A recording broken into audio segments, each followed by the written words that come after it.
Special relativity, time and space. Objective special relativity, time and space. Introduce space-time and time dilation. Give examples of relative motion. Discuss the constancy of the speed of light. Describe time dilation.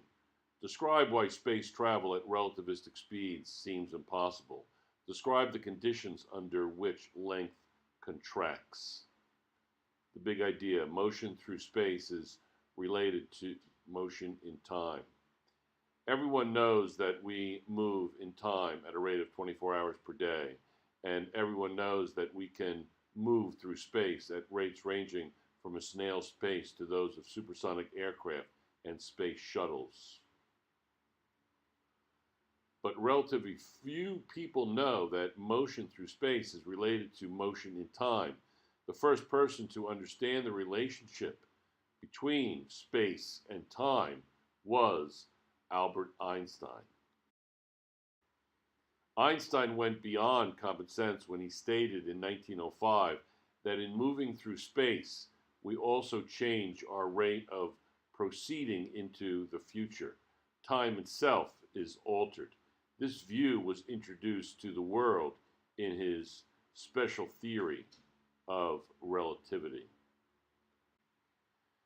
10 years later, Einstein announced a similar theory called the general theory of relativity, discussed in the next chapter, that shows how gravity is related to space and time. These theories have enormously changed the way scientists view the workings of the universe. Discover how are speed and length contraction related. Obtain 6 soda straws and determine the length of a single soda straw in centimeters. 2. Multiply the length of a soda straw by the following factors. 3. Use scissors to cut soda straw segments to the lengths determined in step 2. If you find it impossible to cut the straws to the required length, simply leave them uncut. 4. Compare the lengths of the soda straws by placing them one above the other. Analyze and conclude. 1. Observing. The cut lengths represent the effects of length contraction you would observe if a soda straw were moving past you at the following speeds. C represents the speed of light, or roughly 3 times 10 to the 8th meters per second. 0, 20 meters per second, 100,000 meters per second, 0.1 C, 0.87 C, and 0.999 C. 2. Predicting. What fraction of a soda straw's length would you see if you were moving past a soda straw at a speed of 0.87 C? And 3. Making generalizations. When do length contraction effects become noticeable? 15.1. Space-time. Newton and other investigators before Einstein thought of space as an infinite expanse in which all things exist. It was never clear whether the universe exists in space or space exists within the universe. Is there space outside the universe, or is space only within the universe? The same question could be raised for time. Does the universe exist in time, or does time exist only within the universe? Einstein's answer to these questions is that both space and time exist only within the universe. There is no time or space outside. Einstein reasoned that space and time are 2 parts of one whole called space-time. Einstein's special theory of relativity describes how time is affected by motion in space at constant velocity and how mass and energy are related. From the viewpoint of special relativity, you travel through a combination of space and time. You travel through space-time. The colorful cloud of gas and dust particles in figure 15.1 moves through space-time. To begin to understand this, consider your present knowledge that you are moving through time at a rate of 24 hours per day. This is only half the story. To get the other half, convert your thinking from moving through time to moving through space-time. 15.1, the universe does not exist in certain parts of infinite space, nor does it exist during a certain era in time.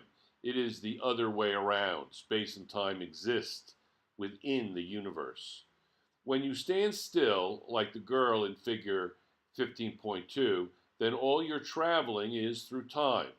When you move a bit, then some of your travel is through space, and most of it is still through time.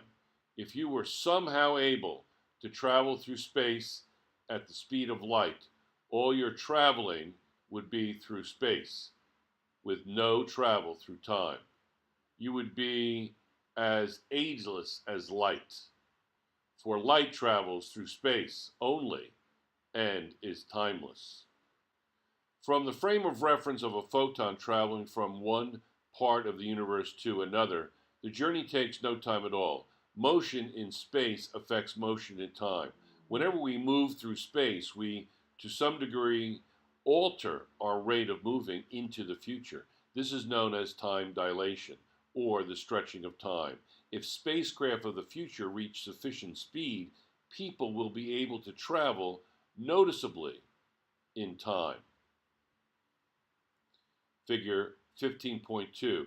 When you stand still, you are traveling at a maximum rate in time, 24 hours per day.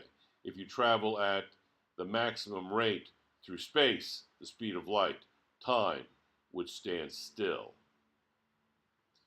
They will be able to jump centuries ahead, just as today people can jump from Earth to the moon. The special theory of relativity that Einstein developed rests on two fundamental assumptions or postulates. Note, even empty space isn't really empty. It's filled with electromagnetic radiation and streams of subatomic particles. Concept check. How can you describe a person's travel from the viewpoint of special relativity? 15.2. The first postulate of special relativity. Einstein reasoned that there is no stationary hitching post in the universe relative to which motion should be measured. Instead, all motion is relative and all frames of reference are arbitrary. A spaceship, for example, cannot measure its speed relative to empty space, but only relative to other objects. Look at figure 15.3. If spaceship A drifts past spaceship B in empty space, spaceman A and spacewoman B will each observe only the relative motion. From this observation, each will be unable to determine who is moving and who is at rest, if either. This is a familiar experience to a passenger in a car at rest waiting for the traffic light to change. Figure 15.3, spaceman A considers himself at rest and sees spacewoman B pass by, but spacewoman B considers herself at rest and sees spaceman A pass by. Spaceman A and spacewoman B will both observe only the relative motion. If you look out the window and see the car in the next lane begin moving backwards, you may be surprised to find that the car you're observing is really at rest. Your car is moving forward. If you could not see out the window, there would be no way to determine whether your car is moving with constant velocity or was at rest. In the cabin of a high-speed jetliner, we flip a coin and catch it, just as we would if the plane were at rest. If we swing a pendulum, it will move no differently when the plane is moving uniformly, constant velocity, than when not moving at all. There is no physical experiment we can perform to determine our state of uniform motion. Of course, we can look outside and see Earth whizzing by or send a radar signal out. However, no experiment confirmed within the cabin itself can determine whether or not there is uniform motion. The laws of physics within the uniformly moving cabin are the same as those in a stationary laboratory. The person playing pool in figure 15.4 does not have to make adjustments to his game as long as the ship moves at a constant velocity. Einstein's first postulate of special relativity assumes our inability to detect a state of uniform motion. The first postulate of special relativity states that all the laws of nature are the same in all uniformly moving frames of reference. Figure 15.4, a person playing pool on a smooth and fast-moving ocean liner does not have to make adjustments to compensate for the speed of the ship. The laws of physics are the same for the ship, whether it is moving uniformly or is at rest. Many experiments can detect accelerated motion, but none can, according to Einstein, detect the state of uniform motion. No experiment can perform that will determine whether a closed cabin is at rest or moving at constant velocity. Concept check. What does the first postulate of special relativity state? Notes. The postulates themselves don't have to make common sense. As with all postulates in science, the test of their validity is that they lead to predictions that we can test. 15.3. The second postulate of special relativity. One of the questions that Einstein, as a youth, asked himself was, what would a light beam look like if you traveled along beside it? According to classical physics, the beam would be at rest to such an observer. The more Einstein thought about this, the more convinced he became of its impossibility. He came to the conclusion that if an observer could travel close to the speed of light, he would measure the light as moving away from him at 300,000 kilometers per second. Einstein's second postulate of special relativity assumes that the speed of light is constant. The second postulate of special relativity states that the speed of light in empty space will always have the same value regardless of the motion of the source or the motion of the observer. As 15.5 shows, the speed of light is constant regardless of the speed of the flashlight or the source. The speed of light in all reference frames is always the same. Consider, for example, a spaceship departing from the space station shown in figure 15.6. A flash of light is emitted from the station at 300,000 kilometers per second, a speed we'll simply call c. Figure 15.5. The speed of light is constant regardless of the speed of the flashlight or observer. The speed of light flash emitted by either the spaceship or the space station is measured as c by observers on the ship or the space station.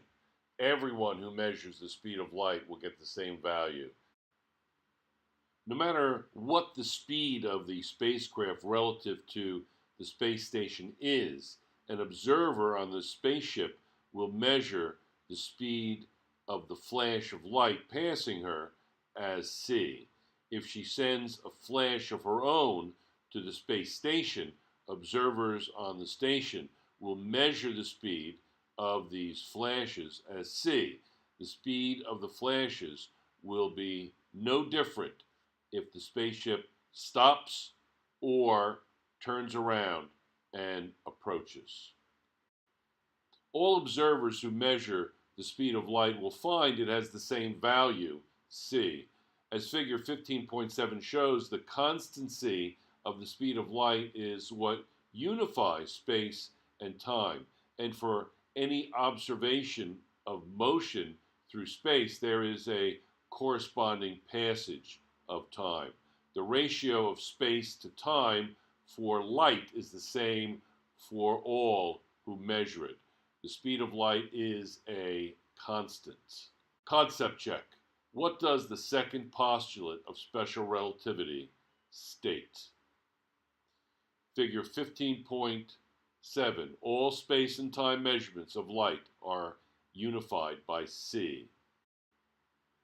15.4. Time dilation. Einstein proposed that time can be stretched depending on the motion between the observer and the events being observed. The stretching of time is time dilation. Time dilation occurs ever so slightly for everyday speeds, but significantly for speeds approaching the speed of light. We measure time with a clock. A clock can be any device that measures periodic intervals, such as the swings of a pendulum, the oscillations of a balance wheel, or the vibrations of a quartz crystal. We are going to consider a light clock, a rather impractical device, but one that will help to describe time dilation. A moving light clock. Imagine an empty tube with a mirror at each end as shown in figure 15.8. A flash of light bounces back and forth between the parallel mirrors. The mirrors are perfect reflectors, so the flash bounces indefinitely. If the tube is 300,000 kilometers in length, each bounce will take 1 second in the frame of reference of the light clock. If the tube is 3 kilometers long, each bounce will take 0.00001 second. Suppose we view the light clock as it whizzes past us in a high-speed spaceship as shown in figure 15.9. We see the light flash bouncing up and down along the longer diagonal path. Think. But remember the second postulate of relativity. The speed will be measured by any observer as c.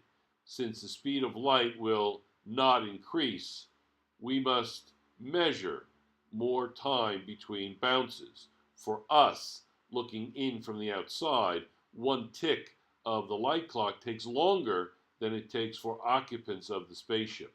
The spaceship's clock, according to our observations, has slowed down, although for occupants of the spaceship, it has not slowed at all. 15.8. A stationary light clock is shown here. Light bounces between parallel mirrors and ticks off equal intervals of time. Figure 15.9. The moving spaceship contains the light clock. A. An observer moving with the spaceship observes the light flash moving vertically. B.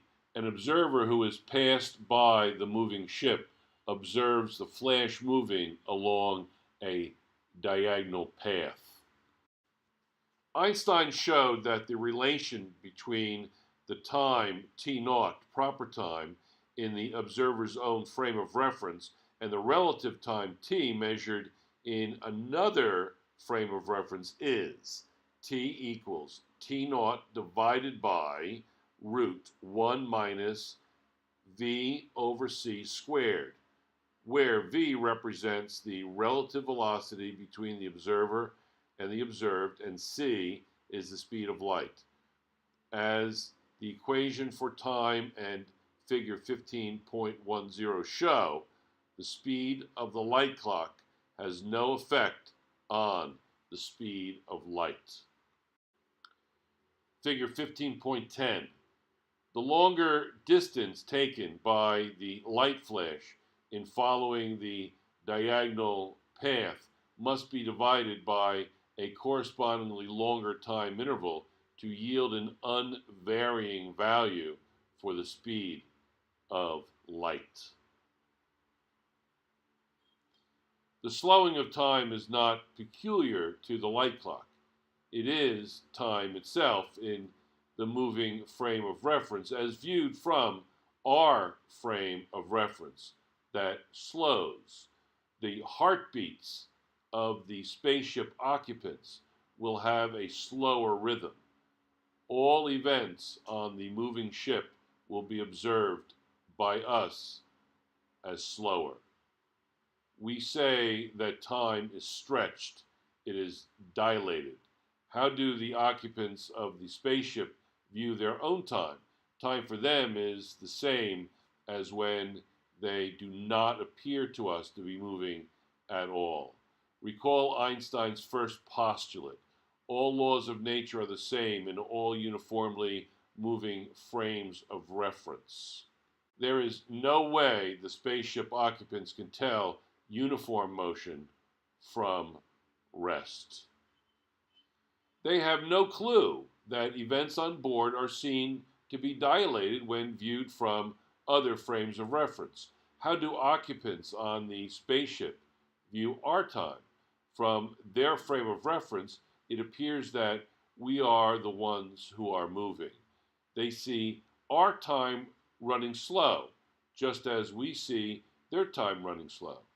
There is no contradiction here.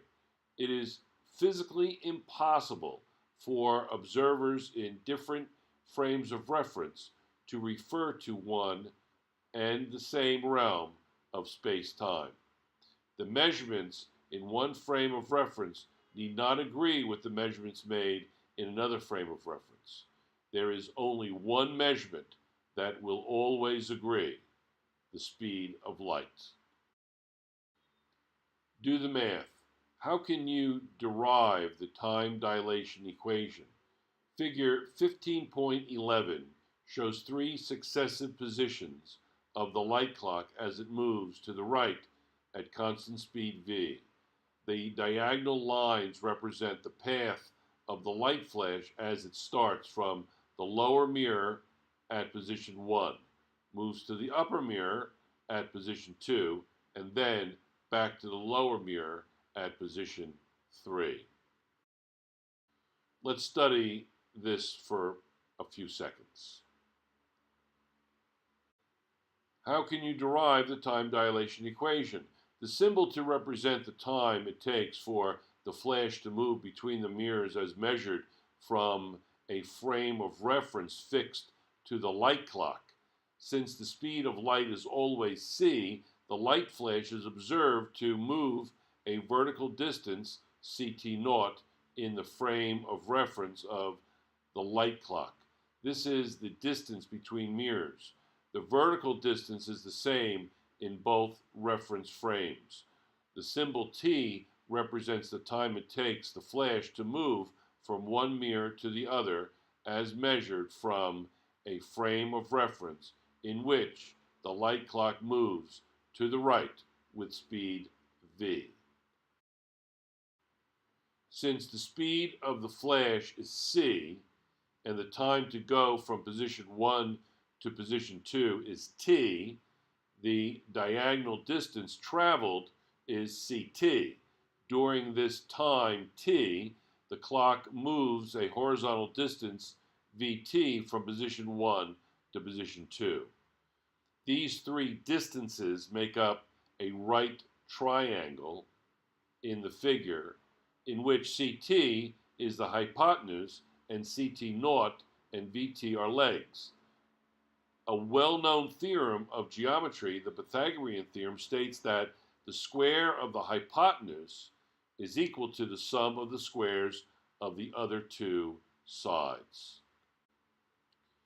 If we apply this to the figure, we obtain CT squared equals CT naught squared plus VT squared. Now, what we have to do is we have to solve this and isolate T squared, only T squared. And we have T squared equals T naught squared over 1 minus V squared C squared. When you take the square root of both sides, you get T equals T naught over root 1 minus V squared over C squared. And that is the derivation. Notes: the mathematical derivation of this equation for time dilation is included here mainly to show that it involves only a bit of geometry and elementary algebra. It is not expected that you master it.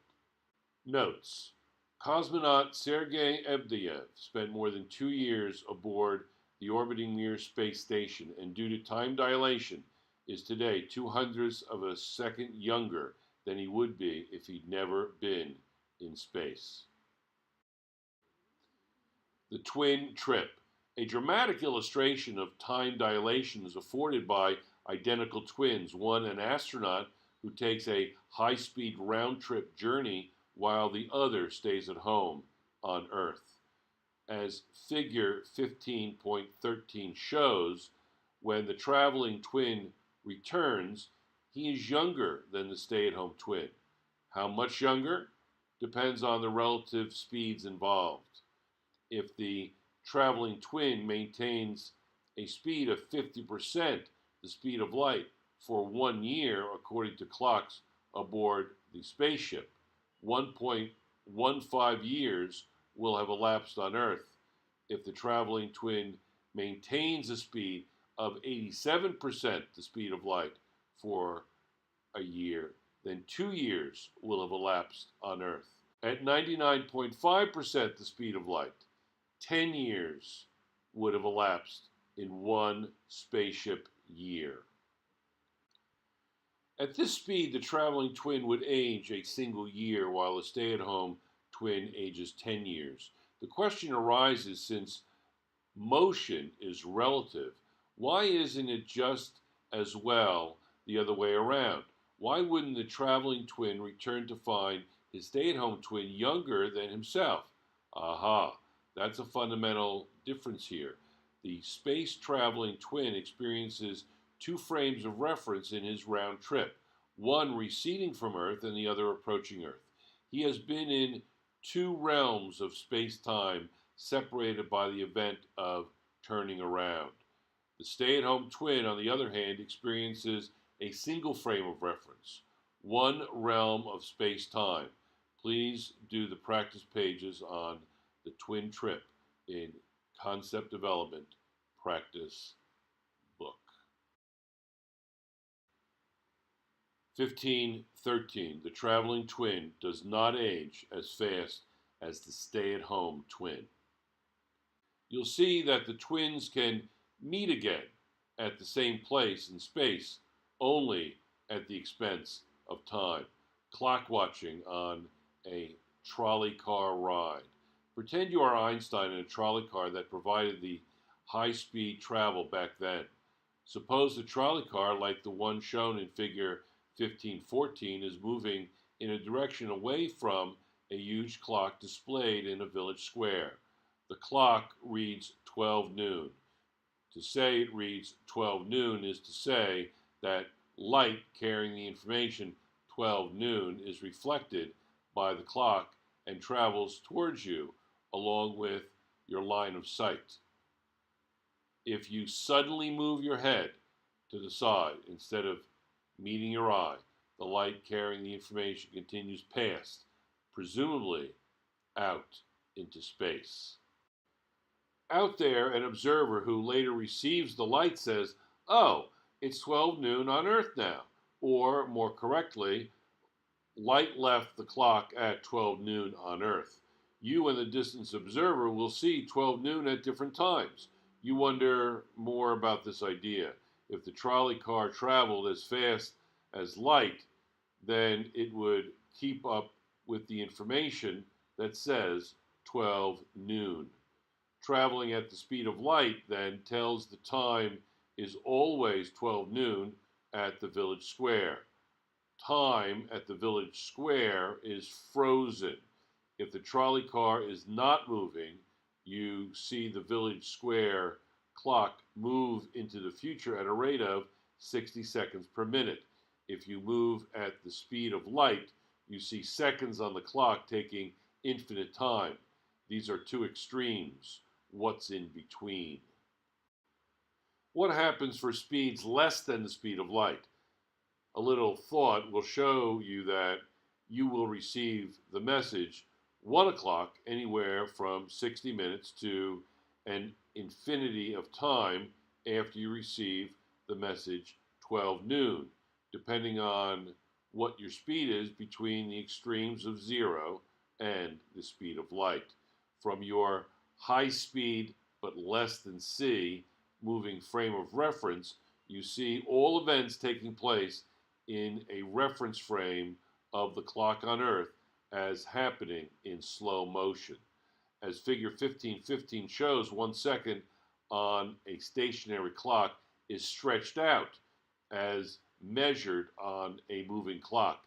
If you reverse direction and travel at high speed back towards the clock, you'll see all events occurring in the clock's frame of reference as being speeded up. Figure 1514, light that carries the information 12 noon is reflected by the clock and travels towards the trolley. 1515, the graph shows how 1 second on a stationary clock is stretched out as measured on a moving clock. When you return and are once again sitting in the square, will the effects of going and coming compensate each other? Amazingly, no. Time will be stretched. The wristwatch you were wearing the whole time and the village clock will disagree. This is time dilation. Concept check. How does time dilation at everyday speeds compare with time dilation at light speed? 15.5. Space and time travel. Before the theory of special relativity was introduced, it was argued that humans would never be able to venture to the stars. It was thought that our lifespan is too short to cover such great distances, at least for the distant stars. Alpha Centauri is the nearest star to Earth after the Sun, and it is 4 light years away. It was therefore thought that a round trip, even at the speed of light, would require 8 years. Notes: if traveling backward in time were possible, wouldn't we have tourists from the future? The center of our galaxy is some 30,000 light years away, so it was reason that a person traveling even at the speed of light would have to survive for 30,000 years to make such a voyage, but these arguments fail to take into account time dilation. Notes: you can see into the past, but you cannot go into the past. When you look at the stars or galaxies at night, you're looking at light that's been on its way to you for dozens, hundreds, even millions of years. You can only see the universe as it was in the past. Time for a person on Earth and time for a person in high-speed spaceship are not the same. A person's heart beats to the rhythm of the realm of time it is in. One realm of time seems the same as any other realm of time to a person, but not to an observer who is located outside the person's frame of reference. For she sees the difference. As an example, astronauts traveling at 0.99% the speed of light could go to the star Procyon, 11.4 light years distance, and back in 23 years in Earth time. It would take light itself 22.8 years in Earth time to make the same round trip. Because of time dilation, it would seem that only 3 years had gone by for the astronauts. All their clocks would indicate this, and biologically, they would be only 3 years older. It would be the space officials greeting them on their return who would be 23 years older. At higher speeds, the results are even more impressive.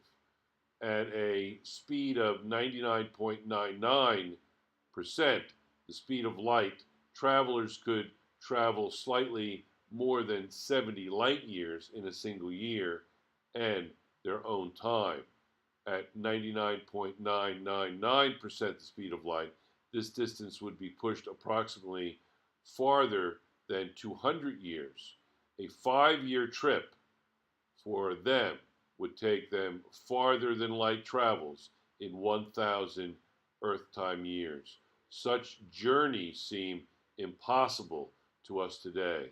The amounts of energy required to propel spaceships to relativistic speeds are billions of times the energy used to put space shuttles into orbit. The problem of shielding radiation induced by these high speeds seem formidable. The practicalities of such space journeys are prohibitive so far. For the present, interstellar space travel must be relegated to science fiction. This is not because of science fantasy, but simply because of the impracticality of space travel. Traveling close to speed of light in order to take advantage of time dilation is completely consistent with the laws of physics. If these problems are ever overcome and space travel becomes routine, people might have the option of taking a trip and returning in future centuries of their choosing. For example, one might depart from Earth in a high-speed ship in the year 2150, travel for 5 years or so, and return in the year 2500. One might live among Earthlings of that period for a while and depart again to try out the year for style. People could keep jumping into the future with some expense of their own time, but they could not travel into the past. They could never return to the same era on Earth that they bid farewell to. Time as we know it travels only one way, forward. Here on Earth, we constantly move into the future at a steady rate of 24 hours per day. Figure 1516, from Earth's frame of reference, light takes 30,000 years to travel from the center of the Milky Way to our solar system. An astronaut leaving on a deep space voyage might live with the fact that upon her return, much more time will have elapsed on Earth than she has experienced on her voyage. Star travelers will not bid so long, see you later, to those they leave behind, rather a permanent goodbye. Concept check. Why does space travel at relativistic speed seem impossible? 15.6. Length contraction. For moving objects, space as well as time undergoes changes. When an object moves at very high speed relative to an observer, its measured length in the direction of motion is contracted. The observable shortening of objects moving at speeds approaching the speed of light is length contraction. The amount of contraction is related to the amount of time dilation. For everyday speeds, the amount of contraction is much too small to be measured. For relativistic speeds, the contraction would be noticeable. As figure 1517 shows, a meter stick aboard a spaceship whizzing past you at 87% the speed of light, for example, would appear to you to be zero point 0.5 meters long. If it whizzed past at 99.5% the speed of light, it would appear to you to be contracted to 1/10 its original length, the width of the stick. Perpendicular to the direction of travel doesn't change. As relativistic speeds get closer and closer to the speed of light, the measured length of the object contract closer and closer to zero. Do people aboard the spaceship also see their meter sticks and everything else in their environment contracted? The answer is no. People in the spaceship see nothing at all unusual about the length of things in their own reference frame. If they did, it would violate the first postulate of relativity. Recall that all the laws of physics are the same in all uniformly moving reference frames. Besides, there is no relative speed between the people on the spaceship and the things they observe in their own reference frame.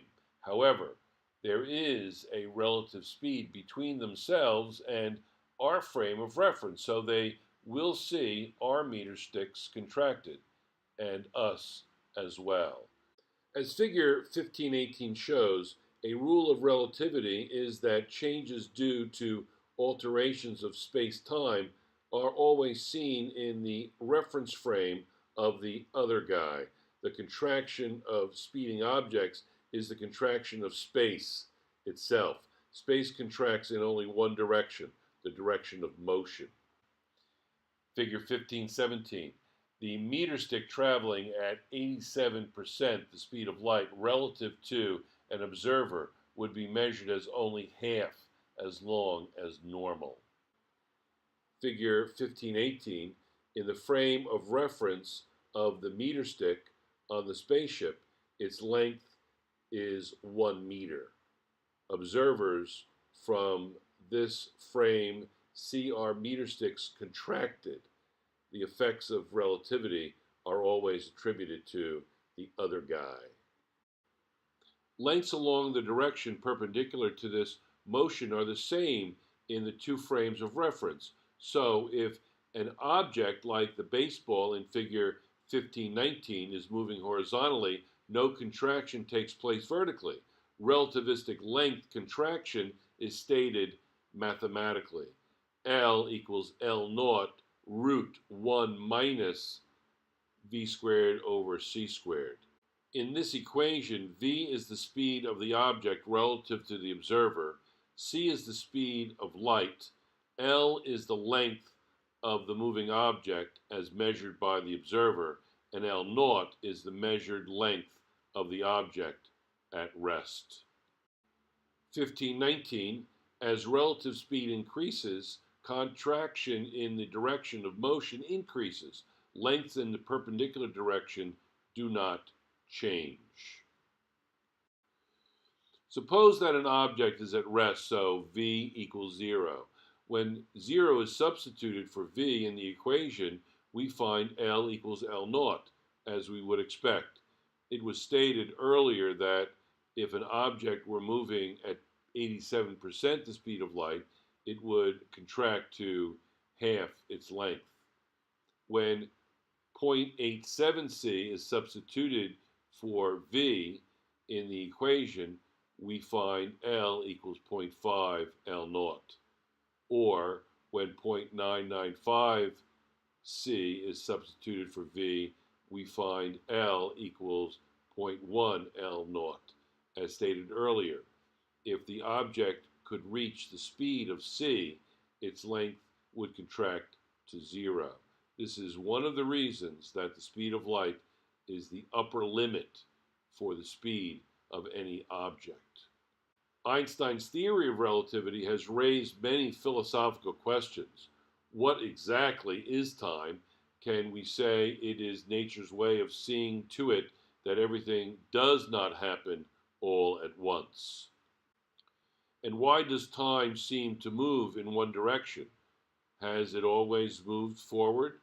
Are there any parts of the universe where time moves backwards? Perhaps these unanswered questions will be answered by the physicists of tomorrow. How exciting. Concept check. How does the length of an object change when it is moving at a very high speed relative to an observer? Notes. In summary, time dilation, moving clocks run slowly, length contraction, moving objects are shorter, is in the direction of motion. Summary, special relativity, time and space. From the viewpoint of special relativity, you travel through a combination of space and time. You travel through space-time. The first postulate of special relativity states that all the laws of nature are the same in all uniformly moving frames of reference. The second postulate of special relativity states that the speed of light in empty space will always have the same value regardless of the motion of the source or the motion of the observer. Time dilation occurs ever so slightly for everyday speeds, but significantly for speeds approaching the speed of light. The amounts of energy required to propel spaceships to relativistic speeds are billions of times the energy used to put the space shuttle into orbit. When an object moves at a very high speed relative to an observer, its measured length in the direction of motion is contracted.